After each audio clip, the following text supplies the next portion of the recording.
We read these reports that he wasn't offered any help from the royal family or the palace.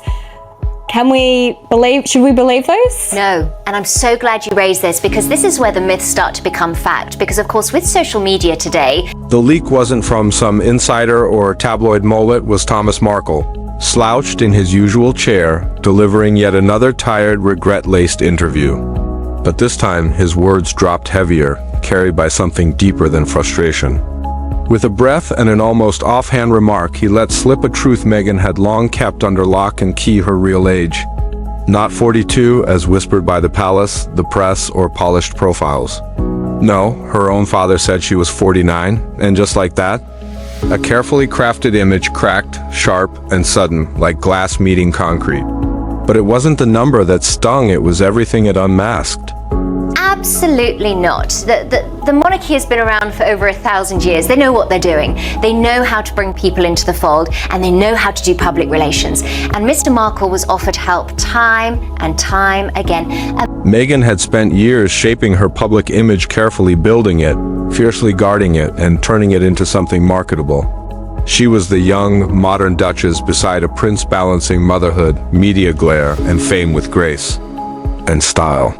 But with just one careless sentence, Thomas Markle didn't just crack that image, he pierced something deeper, her identity. As Meghan tried to absorb the shock, the world didn't wait. Reactions came in waves. Social media lit up with comparisons, and one name kept surfacing again and again: Brigitte Macron.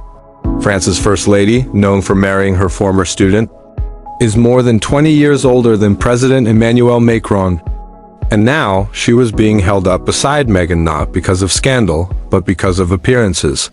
Photos of Brigitte and Emmanuel began trending next to Meghan and Harry. The tone wasn't kind, it wasn't fair, but it spread like wildfire. And suddenly, Meghan was under a spotlight she hadn't felt in months. The comparisons weren't just visual, they struck a nerve. People weren't simply wondering if she'd hidden her age. They were asking what else might have been kept from view.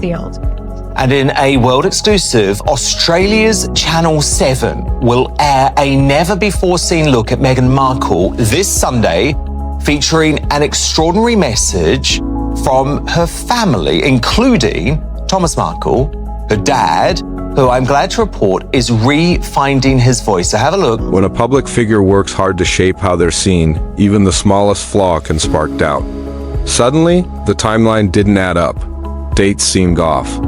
People began taking a closer look at university records, early acting roles, and old media moments.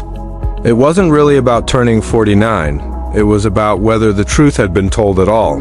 For Prince Harry, the embarrassment wasn't loud, but it ran deep.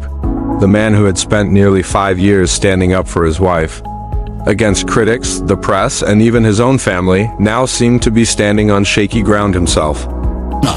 This would be your last interview ever. Treasured memories, home truths, and secret tapes are all coming out. She would still be a waitress if it wasn't for Dad. We're not going to go away. This is going to change everything. They're really unhealthy for each other. It's a toxic relationship. If Meghan really had kept her age from him, it raised questions no marriage can easily ignore. And while Harry stayed quiet in public, people close to him said he seemed distant, distracted, even on edge. This wasn't a royal scandal, but it still followed the pattern the palace had warned him about. As the comparisons to Brigitte Macron grew, so did the criticism of Harry's place in the story. Not long ago, he was praised as the bold prince who followed his heart, breaking traditions and barriers to live life on his own terms. Now, memes were calling him Macron 2.0, painting him as a man blind to, or avoiding, the truth about his marriage. Had a lot of these thoughts and feelings, and Meghan just kind of emboldened him. And is this the biggest Prince Andrew bombshell yet? What was your relationship with Prince Andrew? So, a lot to unpick there, Lady C, but I think the thing for me that... The tone wasn't just mocking, it was sharp. It challenged his judgment, his insight, even how well he really knew the woman by his side. But for royal watchers, the most unsettling part wasn't the age rumors or the online noise. It was King Charles's silence. Usually, when a scandal hits the royal family, the palace reacts, either with a quick response or a quiet leak to steer the story. This time, there was nothing. No comment, no clarification, not even the usual line about private family matters. To many, that silence spoke louder than words. It didn't feel like neutrality, it felt like deliberate distance. How difficult it is for him to speak because he's still recovering from the stroke that nearly took his life a year ago. And all he's asking of Meghan, Lady C, is how can I fix this? But she continues to ignore him. Well, the reality... King Charles has always handled the Sussexes with restraint, but this moment, so public, so personal, could have been a chance to offer peace or at least protect the monarchy's image. Instead, the palace stayed quiet. The story was allowed to grow, the backlash was left to build, and Meghan was left to face it alone. Some saw that silence as quiet disapproval. Others took it as a clear sign that whatever place Meghan once held in the royal family had faded into the background. And behind it all, casting a long shadow, was the will, Queen Elizabeth II's final testament, still unread, still the subject of endless speculation. A document that could hold answers about inheritance, titles, legacy, and who was truly meant to carry the royal name into the future. He can't fix it.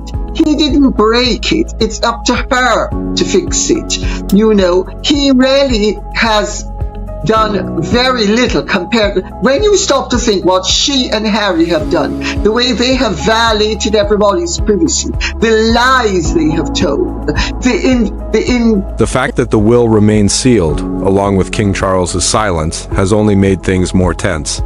For Meghan, the timing couldn't have been worse. Her credibility was under fire, right as her place in the royal story hung in uncertainty. It was a crushing mix of personal doubt and public pressure. The control she once had was slipping away. The room, once hers to command, now felt closed in. For someone who had spent years carefully shaping her image through polished media spots, smart branding, and chosen honesty, this was the one moment she couldn't steer. Thomas Markle had dropped something she couldn't edit or erase. Her age. Just a number to most. But in her world, ...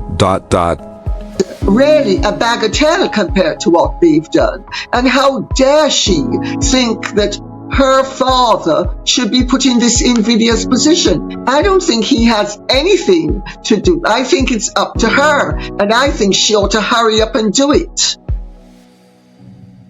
Yeah, and I'm sorry. It was a truth loaded with weight. And what came next wasn't just criticism, it was doubt. Sharp, raw doubt that spread faster than any PR team could control. Inside Montecito, tension rose.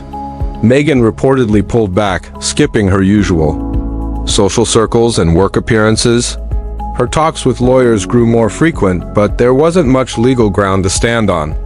Her father hadn't defamed her or told a lie, he'd simply shared a personal truth in a public space. Awkward. Yes, human, definitely. And painfully it rang true. While Meghan worked quietly behind the scenes to manage the fallout, the media did what it always does. Analyzed, compared, amplified. And soon, the story wasn't just about her. It had become a cultural mirror. Well, you know...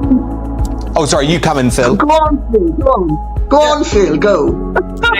We'll give you your voice back too, Phil. I thought that was directed at me. No, I mean, it's one of the things, I've always felt incredibly sorry for Thomas Markle. I mean, the fact that they're now living in America and they can't be bothered to go down the road and see him in Mexico, I think it's absolutely... Brigitte Macron, once spoken of in French circles with a mix of respect and mild intrigue, suddenly became the unexpected lens through which Meghan's story was being seen. The French First Lady had never hidden her age. In fact, her openness became a quiet act of rebellion, one that even her critics grudgingly admired.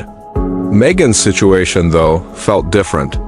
It wasn't about her being older than people thought. It was the silence, the dodging, the carefully left out details that now in hindsight felt misleading.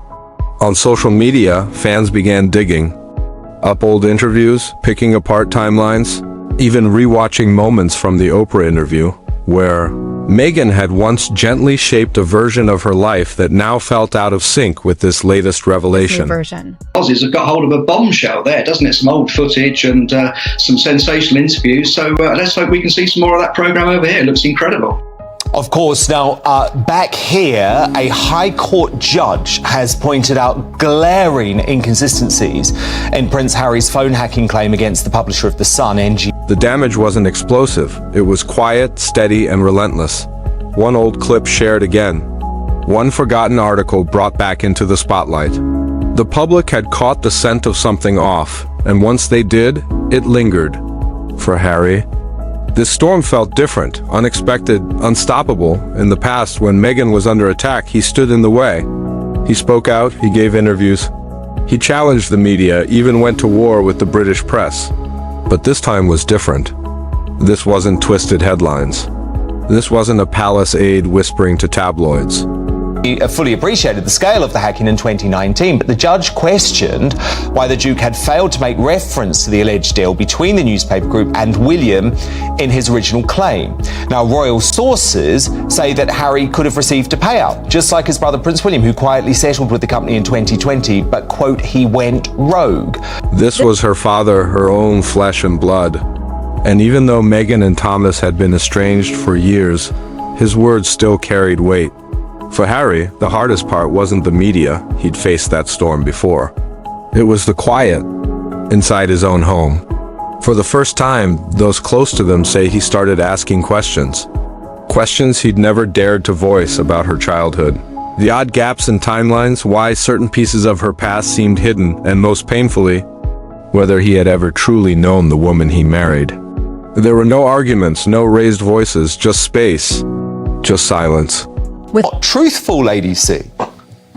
Well, the judge has made it absolutely clear that he has problems with the facts as Harry has presented them, and that they are, while the present witness statement is completely at variance with his particulars. He took long walks through the garden where his thoughts felt heavier than the cameras that had followed him all his life. But it was his silence that made the loudest noise. He didn't speak up, he didn't call, not even a simple message of support. And for those paying attention, that silence meant something. This wasn't him being distant, it was deliberate. A choice to let things unfold. To let the world see what the monarchy had quietly believed for some time. That Meghan's tie to the crown was only surface, that her story had always been carefully curated. And that truth for her had often taken a back seat to presentation. Some royal watchers even wondered if King Charles had been waiting for this, not to attack her, but to step aside and let the image fall apart on its own. All while the Queen's will remain sealed. To really gouge out the eyes of newspapers, because his old version of the facts is not going to wash. And I mean, it's as big a condemnation from a judge as I've ever heard about. Tension inside the royal households had been quietly rising. The division of assets, the final say on titles, the matter of inheritance, all of it left hanging for the Sussexes. They had crossed oceans, left behind royal tradition, and built an identity around being modern outsiders. But now, the contents of that might be the only thread still connecting them to the very institution they had once challenged, and at the same time gained so much from.